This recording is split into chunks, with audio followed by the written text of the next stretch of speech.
abida ya gurin manu.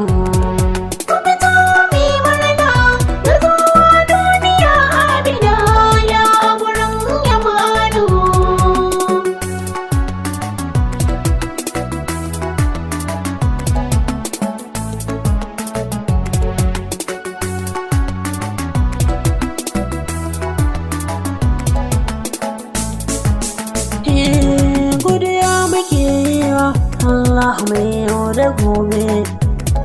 shi ya amince ma har da kuma rabe aka daura auren su suka zauna babu gaba kai abin da ya kyawo yanzu gashi sun ci gaba shagalin bikin abida muka zo yaro da babba kuma tsoma dan taka ai da baya ya gaba abida rike kalmar ma da kira shi baba so mi murna da zuwa duniya abida ya gurin yamanu abida diyar kirki ya ke biki naki rayuwar ki mai kyawo da hallaki halin roki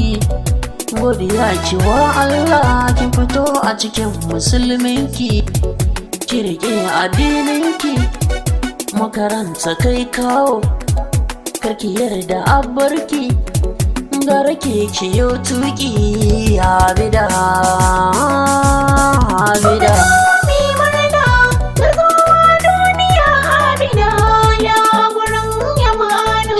farin ciki muke taye ba bakin ciki abida kiyo halin minki abin kina fada abida barkanki da zuwa duniyar zauna da kowa lafiyar ku da gani ba tambayar kuna kama da rikayyar yanayin damina ne shar Jamilu ba nan zan dakata na yi maku fatan alkai